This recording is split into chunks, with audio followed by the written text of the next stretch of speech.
دیکھیں جو دعا 3 صورتوں میں قبول ہوتی ہے، ایک تو یہ ہوتی ہے کہ اللہ تعالیٰ جو چیز آپ مانگ رہے ہیں اللہ تعالیٰ وہی چیز آپ کو دے دیتے ہیں۔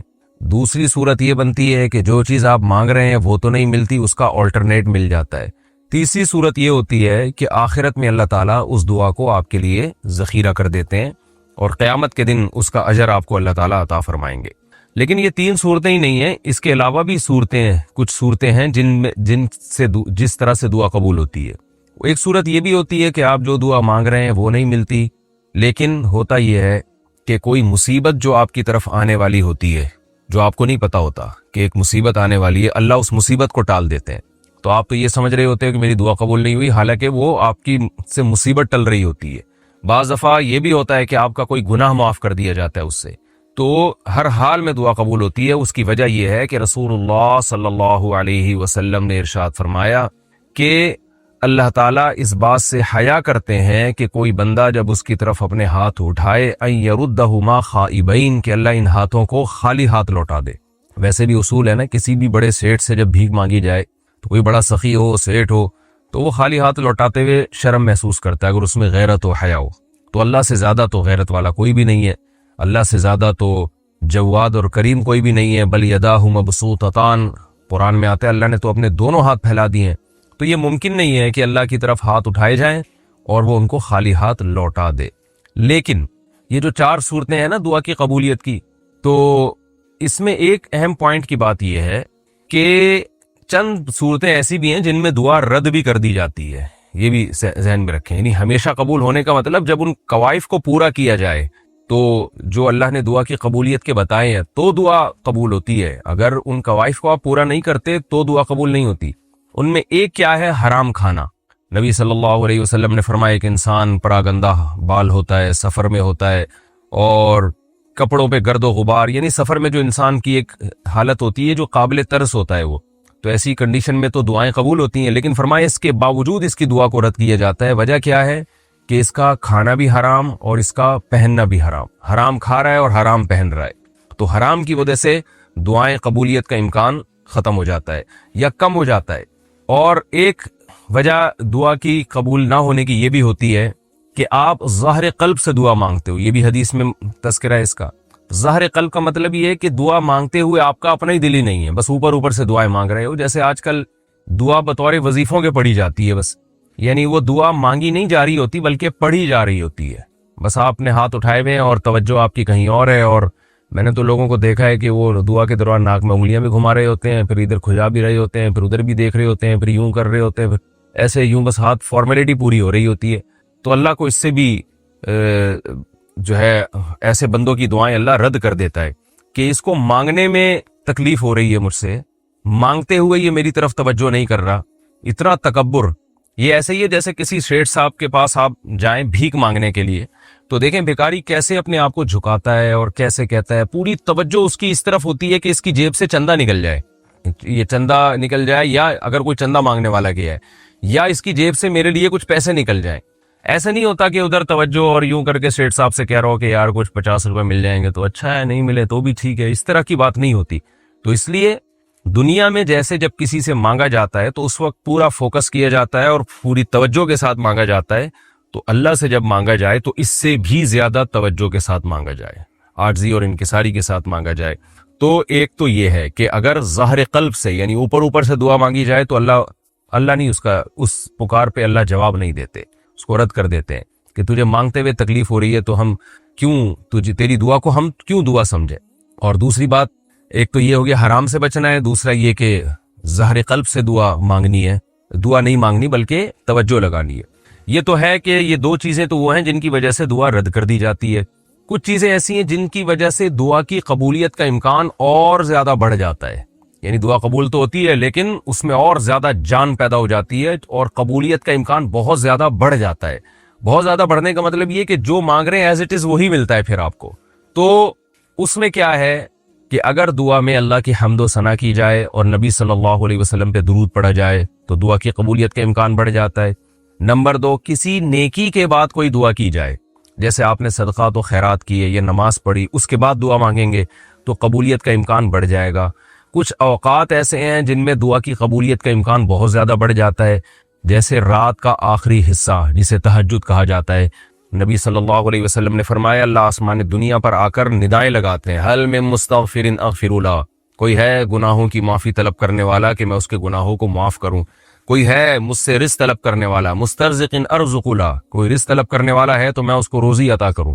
تو یہ جو رات کا آخری حصہ ہے نا تہجد کا وقت, اس میں اٹھ کے اللہ سے ہاتھ پھیلا کے دعا مانگنی چاہیے, اس میں قبولیت کا امکان بہت زیادہ ہے.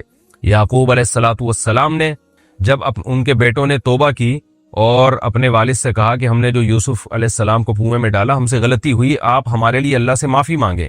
تو یعقوب علیہ السلام نے فرمایا سوف استغفر لکم ربی, عن قریب میں اپنے رب سے تمہارے لیے معافی مانگوں گا. تو عن قریب کیوں؟ مفسرین نے لکھا ہے اس لیے کہ ان کا ارادہ تھا میں تہجد میں اٹھ کے توبہ کروں گا تمہارے لیے. تو رات کے آخری حصے میں دعا کی قبولیت کا امکان زیادہ ہوتا ہے. تیسری بات کہ جو تقوی کی زندگی اختیار کرتا ہے, گناہوں سے بچتا ہے, تو اس کی دعاؤں میں بھی اللہ بہت زیادہ جان اور طاقت ڈال دیتے ہیں. عبداللہ ابن عباس رضی اللہ عنہما آپ صلی اللہ علیہ وسلم کے ساتھ سواری میں پیچھے بیٹھے ہوئے تھے, تو آپ صلی اللہ علیہ وسلم نے عبداللہ ابن عباس کو فرمایا کہ یا غلام احفظ اللہ یحفظک احفظ اللہ تجدہ تجاہک, کہ تم اللہ کے دین کی حفاظت کرو تو مصیبت میں اللہ کو اپنے سامنے پاؤ گے. تو اس سے پتہ چلتا ہے کہ آپ مشکلات میں اللہ کو یاد کریں, یعنی مشکل وقت میں اللہ کے دین کو یاد رکھیں. جب گناہوں کا غلبہ ہو آپ کے اوپر, شہوت کا غلبہ ہو, اس موقع پر آپ اپنے آپ کو گناہ سے بچائیں, یعنی جو قربانی دیں. تو قربانی دیں گے, تقوی اختیار کریں گے تو دعا کی قبولیت کا امکان بہت زیادہ بڑھ جاتا ہے. اسی وجہ سے افطار میں دعا قبول ہوتی ہے, کیونکہ آپ نے قربانی دی ہے, روزہ رکھا ہے آپ نے. تو یہ ہے, کچھ جگہیں ایسی ہیں جہاں دعا کی قبولیت کا امکان بڑھ جاتا ہے, جیسے مسجدیں ہیں یا مسجد نبوی ہے صلی اللہ علی صاحبہا الصلاۃ والسلام. نبی صلی اللہ علیہ وسلم کی مسجد میں, مسجد نبوی میں قبولیت کا امکان بڑھ جاتا ہے. پھر بیت اللہ میں قبولیت کا امکان اور زیادہ بڑھ جاتا ہے, یعنی حرم میں. اور پھر بیت اللہ کے غلاف کو پکڑ کے جو ملتزم ہے وہاں ملتزم پہ اپنے رخسار کو رکھ کے دعا مانگنے کی قبولیت کے امکان بے پناہ بڑھ جاتا ہے. تو کچھ جگہ ایسی ہیں جہاں دعا زیادہ قبول ہوتی ہے, کچھ وقت ایسے ہیں, رمضان میں دعا کی قبولیت کا امکان بڑھ جاتا ہے. تو یہ تمام چیزیں ہیں, دعا مانگنے والے کو اس کا خیال کرنا چاہیے. اور یہ بات خوب اچھی طرح ذہن میں رکھیں, شیطان ایک دل میں وسوسہ ڈالتا ہے, وہ یہ کہتا ہے کہ ابھی چونکہ رمضان نہیں ہے تو دعا کی قبولیت کا امکان تو چونکہ رمضان میں بڑھتا ہے تو رمضان میں دعا مانگیں گے, یا تہجد میں امکان زیادہ ہوتا ہے تو ابھی نہیں مانگو. تو بھائی جب موقع مل رہا ہے مانگ لیں, تہجد میں بھی مانگ لیں. پھر تو ایسا نہ ہو عبادت کو یعنی نیکی کو ڈیلے نہ کریں. ہو سکتا ہے آپ کو اس وقت ٹائم نہ ملے تو ابھی بھی مانگ لیں, بعد میں جب موقع ملے گا تو اور زیادہ مانگ لیں. تو اس لیے دعا سے بہت فائدہ ہوتا ہے. اور ایک بات اور ہے, ایک چیز رہ گئی تھی کہ ایک اور عمل ایسا ہے جس سے دعا رد کر دی جاتی ہے. وہ عمل کیا ہے؟ صحیح حدیث ہے, رسول اللہ صلی اللہ علیہ وسلم نے ارشاد فرمایا کہ اللہ تعالیٰ اپنے بندے کی دعا اس وقت تک قبول کرتے رہتے ہیں جب تک کہ وہ یہ نہیں کہہ دیتا کہ میں مانگ رہا ہوں مسلسل مگر اللہ قبول ہی نہیں کر رہا. تو جب یہ لفظ کہتا ہے تو اللہ قبول کرنا چھوڑ دیتے ہیں, یعنی اس کو ایسا لگ رہا ہوتا ہے کہ قبول نہیں ہو رہی, حالانکہ قبول ہو رہی ہوتی ہے. لیکن چونکہ دنیا جو ہے نا اللہ نے معاملہ غیب پر رکھا ہے نا, تو وہ یہ سمجھ رہا ہوتا ہے کہ پتہ نہیں قبول ہی نہیں ہو رہی, میں تو کب سے دعائیں مانگ رہا ہوں. تو جس دن وہ یہ کہتا ہے نا کہ قبول نہیں ہو رہی تو اللہ اس وقت سے قبول کرنا ختم کر دیتے ہیں کہ بھئی تیرا جب میرے بارے میں یہ خیال ہے کہ میں قبول نہیں کرتا تو پھر میں نہیں کروں گا. تو اس سے پتہ چلتا ہے کہ جس کا اللہ کے بارے میں یہ خیال ہوتا ہے نا کہ وہ دعائیں قبول کرتا ہے تو اسی کی دعائیں قبول ہوتی ہیں. جس کا اللہ کے بارے میں خیال ہوتا ہے کہ قبول نہیں کرتا اس کی دعائیں قبول نہیں ہوتی ہیں. اور اس لیے علماء کہتے ہیں کہ اس بحث میں نہیں پڑنا چاہیے کہ دعا قبول ہو رہی ہے کہ نہیں ہو رہی, اس کی کوشش میں لگے رہنے چاہیے کہ دعا کی توفیق مل رہی ہے کہ نہیں مل رہی. حضرت عمر رضی اللہ تعالیٰ عنہ کا قول ہے کہ مجھے اس کی فکر نہیں ہوتی کہ میری دعائیں قبول ہو رہی ہیں کہ نہیں ہو رہی, مجھے اس کی فکر ہوتی ہے کہ مجھے دعاؤں کی توفیق مل رہی ہے کہ نہیں مل رہی. کہ چلو ہے اللہ تو کیا کریں بھائی اللہ ہے نا تو ٹھیک ہے بھائی, بہت خوشی ہوئی ہمیں یہ سن کے کہ ہم کسی کو مانتے ہیں اس کا نام کیا ہے, اللہ ہے.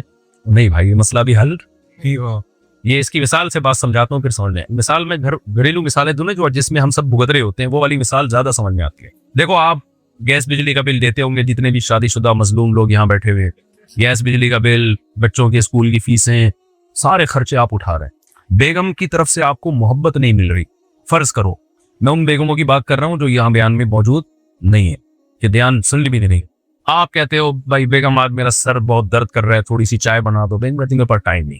آپ کہتے ہو میں تمہارا شوہر نہیں ہوں, آپ میرے شوہر ہیں لیکن میرے پاس ٹائم نہیں.